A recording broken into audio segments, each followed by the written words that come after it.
Yadadri district Pochampally mandal Pochampally. నా పేరు సువర్ణ. మేము గత 20 ఏళ్ళ నుంచి పనిచేస్తున్నాము. మమ్మల్ని ఆశ ఆశ అని ఆశ పెట్టినట్టే స్వచ్ఛందంగా తీసుకున్నారు మమ్మల్ని. ఫస్ట్ మేము 100, 150కి నెల వస్తే 100 రూపాయలు, 50 రూపాయలు కూడా తీసుకున్న రోజులు ఉన్నాయి. ఆ రోజు మాకు ఎట్లా గడిచిందో మాకు తెలీదు. కనీసం ఈరోజు మా పిల్లల్ని సాదుకోవడానికి కనీసం కరెక్ట్గా తిండి పెట్టడానికి కూడా మా జీతం సరిపోవట్లేదు. ఆ జీతాలు కూడా టైంకి రావట్లేదు. మా మా పని అంటూ మేము చేస్తూ ఉన్నా కూడా మా పై అధికారులు మీకు ఏఎన్సీలు ఉంటేనే మేము బిల్లు చేస్తాము, మీ ఏఎన్సీ లేకుంటే బిల్లు చేయము. కొన్నిటి దగ్గర అయితే దగ్గర కూర్చుండబెట్టుకొని మీకు ఎందుకు లేరు ఏఎన్సీలు అని మమ్మల్ని చిన్నపిల్లలు ప్రెగ్నెంట్ వాళ్ళు జెన్యున్గానే లేకపోతే మేము ఏం చేస్తాము. ఇప్పుడు ఒక్కరినిద్దరిని కనడానికే ఇష్టపడుతున్నారు, ఎక్కువ మందిని కనట్లేరు. పెళ్ళిళ్ళేమో లేట్ చేసుకోవాలంటారు. 25, 30 ఏళ్ళు వచ్చినా పెళ్ళిళ్ళు చేసుకోవట్లేదు. ప్రతి నెల 2, ఒక ఆశాకి 2, 3 ఉండాలి ఖచ్చితంగా అనేసి మమ్మల్ని మాకు పై అధికారులు అడుగుతున్నారు. మేము మిమ్మల్ని అడుగుతున్నాం, మీరు ఎక్కడి నుంచి అన్నదండి, మాకు ఏఎన్సీలు కావాలి ఖచ్చితంగా కావాలనేసి మమ్మల్ని ఒత్తిడి చేస్తూనే ఉన్నారు ప్రతిసారి.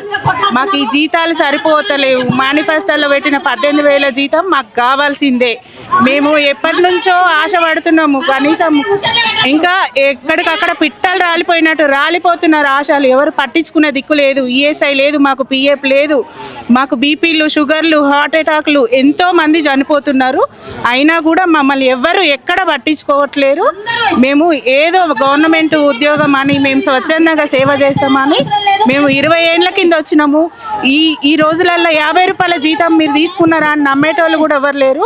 మేము ఇలా 10,000 జీతం తీసుకుంటుంటే మా పై అధికారులు వచ్చి అప్పుడప్పుడు చుట్టం చూపులాగా హాస్పిటల్లోకి వచ్చి కూడా మిమ్మల్ని ఏమంటారు సర్పంచులు తీసేసే అధికారం ఉంది, మిమ్మల్ని వాళ్ళు తీసేస్తారు వీళ్ళు తీసేస్తారు అని అంటే ఆ రోజు ఎవరికి కనిపించలేదు. మేము 10,500 తీసుకున్నాడు.